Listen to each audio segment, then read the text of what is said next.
Hello my dear students. Hello my dear students, आज इस video में हम क्लास 10th के जो सीबीएसई ने सैम्पल पेपर इशू किया है टर्म 1 एग्ज़ाम के लिए, वो डिस्कस करने वाले हैं।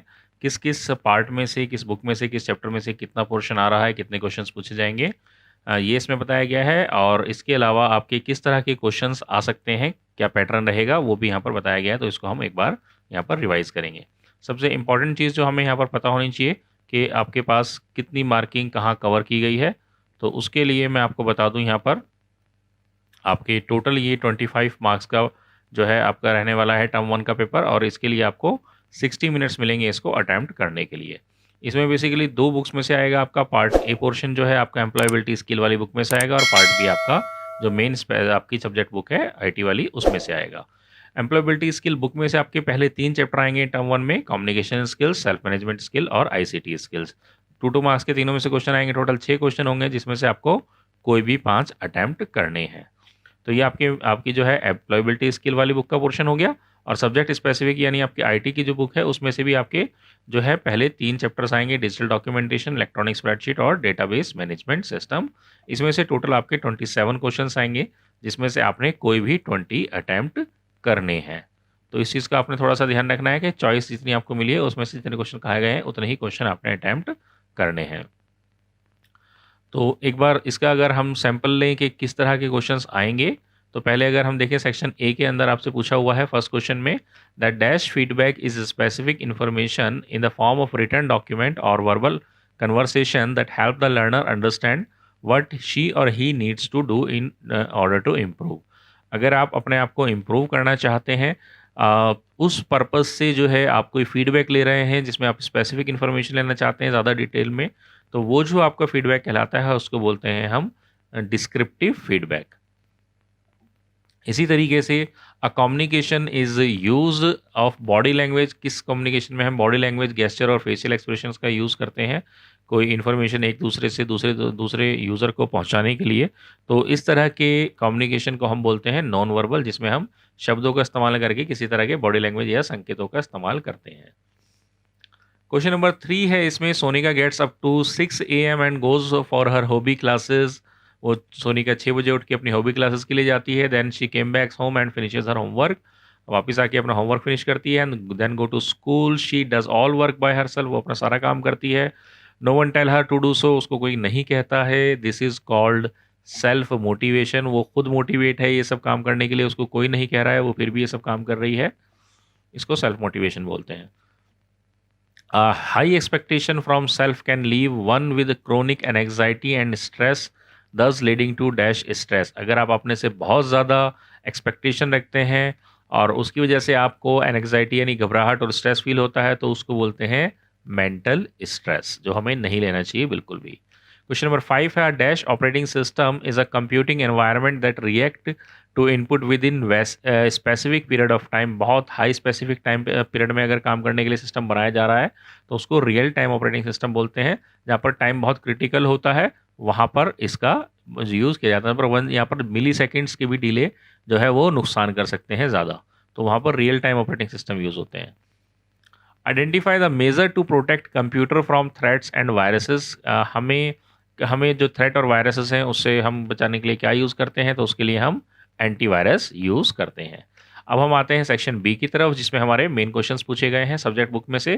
पहला क्वेश्चन है इसमें, when you apply a dash you apply a group of formatting effects together in a single step. जब आप स्टाइल को अप्लाई करते हैं तो एक साथ आप कई सारी फॉर्मेटिंग अपने डॉक्यूमेंट पे लगा रहे होते हैं एक ही सिंगल स्टेप पे। Which function can not be perform through सब टोटल इन स्प्रेडशीट। स्प्रेडशीट में कौन सा ऑप्शन जो है आप सब टोटल में नहीं कर सकते हैं, सम कर सकते हैं, एवरेज कर सकते हैं, प्रोडक्ट कर सकते हैं, परसेंटेज का ऑप्शन उसमें नहीं होता। In a document dash refers to vertical or horizontal placement of graphic relation to choose an anchor point. Document के अंदर वर्टिकल और हॉरिजॉन्टल प्लेसमेंट आपकी ग्राफिक की जो है उसको हम क्या बोलते हैं, आपके डॉक्यूमेंट की जो बेसिस पर है उसको हम बेसिकली अलाइनमेंट बोलते हैं। कि आपका जो जो डॉक्यूमेंट है वो आपका टॉप में रहना चाहिए, या आपके जो ग्राफिक है वो टॉप में रहेगा, बॉटम में रहेगा या सेंटर में रहेगा, उसको हम बेसिकली अलाइनमेंट बोलते हैं। नेक्स्ट हमारे पास क्वेश्चन नंबर 10 है, a dash is a model that you use to create other document. Other document बनाने के लिए जिस डॉक्यूमेंट को एज अ मॉडल यूज करते हैं उसको बोलते हैं हम template. Dash style is a text document affected selected text with in a paragraph. एक पैराग्राफ के अंदर अगर आपको कुछ फॉर्मेटिंग चेंज करनी है, तो जैसे फॉन्ट्स उसका या फॉन्ट का साइज है, टेक्स्ट को बोल्ड इटैलिक अंडरलाइन करना है, तो ये हमारे कैरेक्टर स्टाइल के अंदर ऑप्शन होते हैं।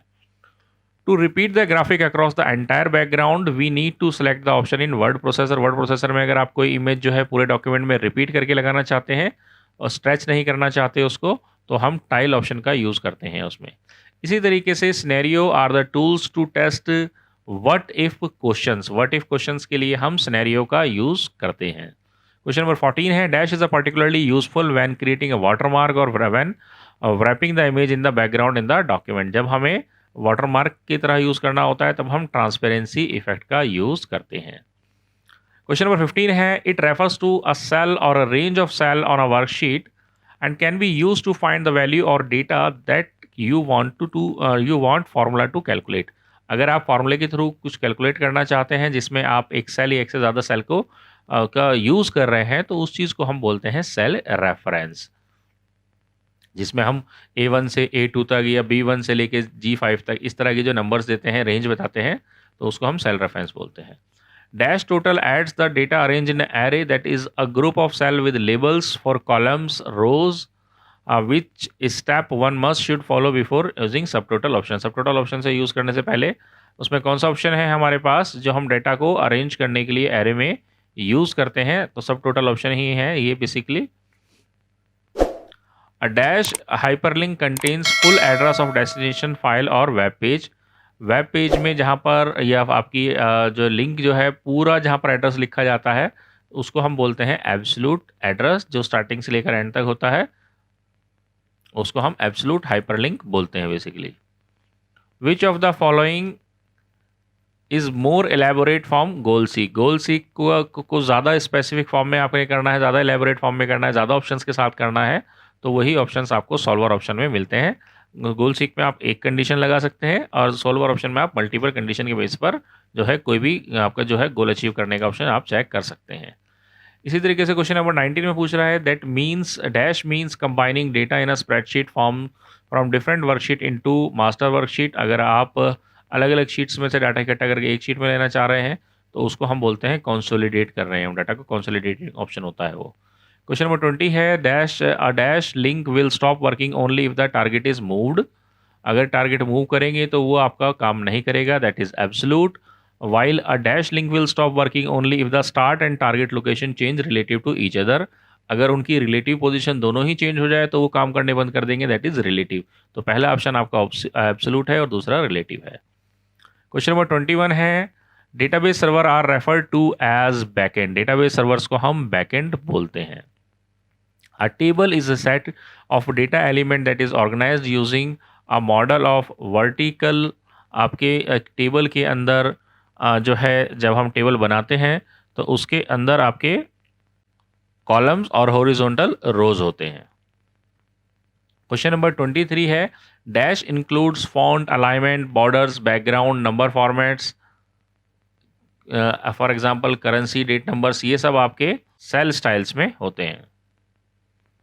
By default sheet tab are present at the, sheet tab का जो ऑप्शन होता है बाय डिफॉल्ट आपके स्प्रेडशीट के बॉटम में होता है।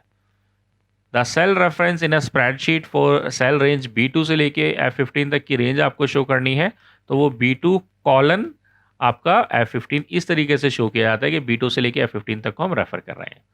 क्वेश्चन नंबर 26 है, dash controls how graphics are stacked upon each other और रिलेटिव टू टेक्स्ट। आपके ग्राफिक्स जो है वो आपस में किस तरीके से आपके नज़र आए या टेक्स्ट के रिलेशन में उनका वो किस तरीके से अरेंज हो, उस चीज़ को हम बोलते हैं बेसिकली टेक्स्ट रैपिंग।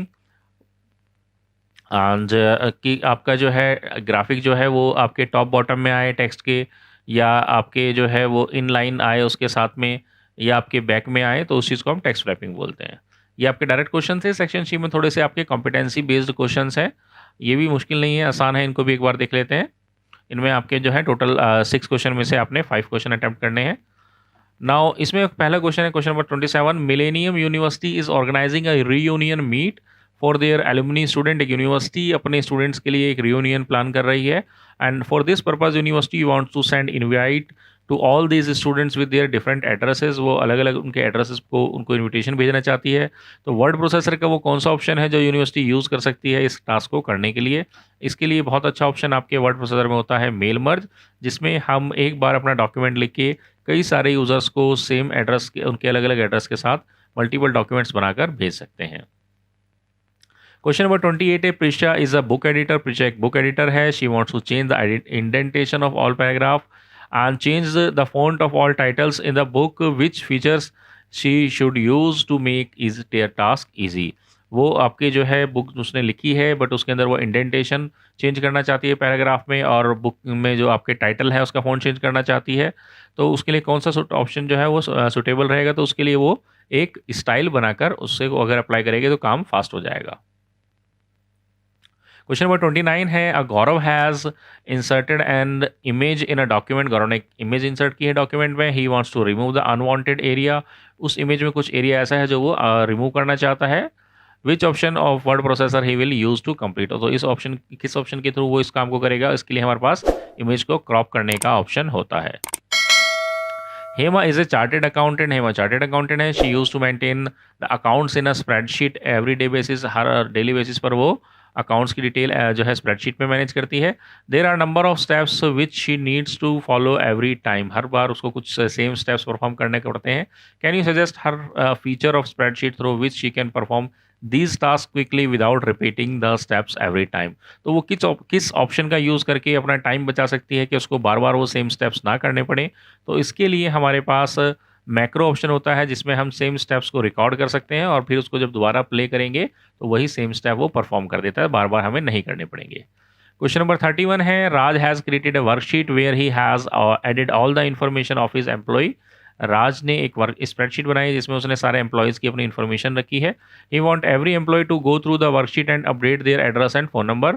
और वो चाहता है कि सभी एम्प्लॉय उसमें उस स्प्रेडशीट में जाएँ और अपना फ़ोन नंबर अपडेट करें और एड्रेस अपडेट करें। He also would like to know changes done by employees. और वो देखना चाहता है कि किस एम्प्लॉय ने क्या चेंज किया है। तो इसके लिए वो which feature spreadsheet should be enable to see the changes made by his employees.